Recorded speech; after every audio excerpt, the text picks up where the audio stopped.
Hi guys, LCFIF here, with this 92 rated Prime Icon Moments Rio Ferdinand player review. I managed to get this guy as a loan option for the new season objectives, and from the stats on the card, he looks to be one of the best centre backs in the game. Anyway, this is a team I started him in, with Van der Sar in goal, Mendy, Ferdinand, Ogbon and Pro in defence, Kante, Fabinho and Rivaldo in midfield, with Sané, Lineker and Pepe in attack. Ferdinand is 6'2", with medium attacking and medium defensive work rates. His right foot is a 3-star skill moves and 3-star weak foot.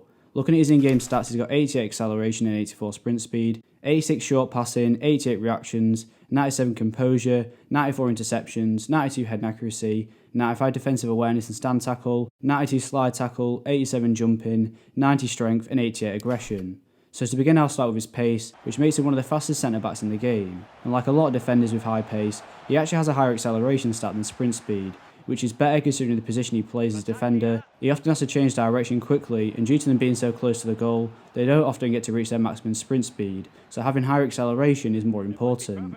His sprint speed is also great however, and he always manages to catch up to players quickly, even some of the fastest attackers in the game. If you bring him out and make a mistake, he has enough pace to recover and get back into a defensive position. The next positive is his overall defending ability, which along with his pace is probably the best thing about the card. Medium work rates this year hasn't been that much of an issue for me, and it didn't seem to impact the card massively. His interceptions for a centre back were really good, and he often managed to stop building attacks, preventing a chance at goal. This combined with his pace allows him to quickly shift in front of the attacker to intercept the incoming pass, and start up a counter-attack for my team.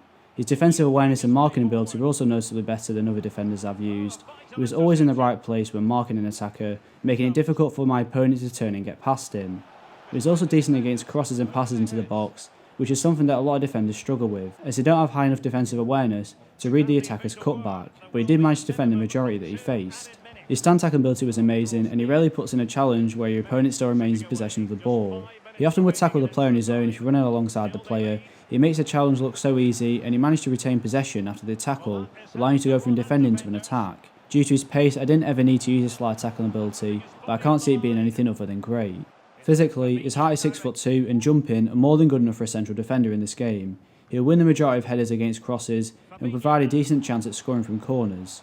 Unfortunately, I never managed to get a chance with him from a corner, as he was never in the right position in the box. 85 stamina is great for a defender, and it means he can continue to run all game without issue. His strength and aggression were amazing for me in game. He was always very aggressive in his tackles, and could push any player off the ball if given the opportunity.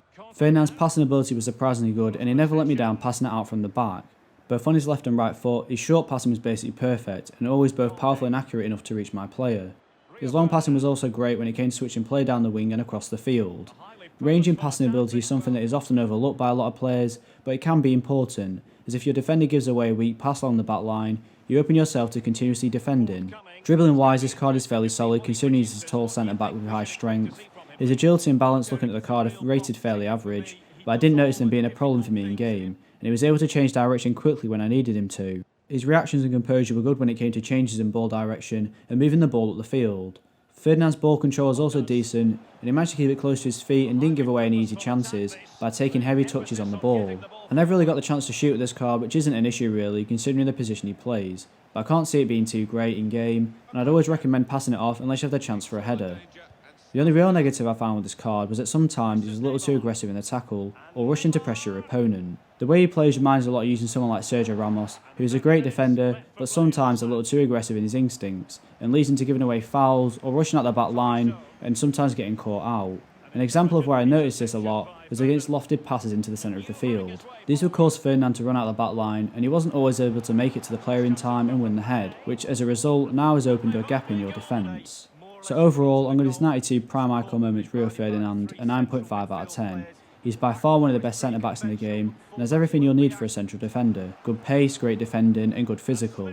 He's also decent on the ball, and distributing it from the back, which sets him apart from other centre backs in the game. He's obviously very expensive for a defender, especially with Team of the Season coming up, where a lot of cards will get boosts that might put them in a similar class as Ferdinand at a cheaper price. Thanks for watching. If you enjoyed the video, please leave a like and don't forget to subscribe. And to request any future content, then please leave a comment in the comment section below, and I'll be sure to reply.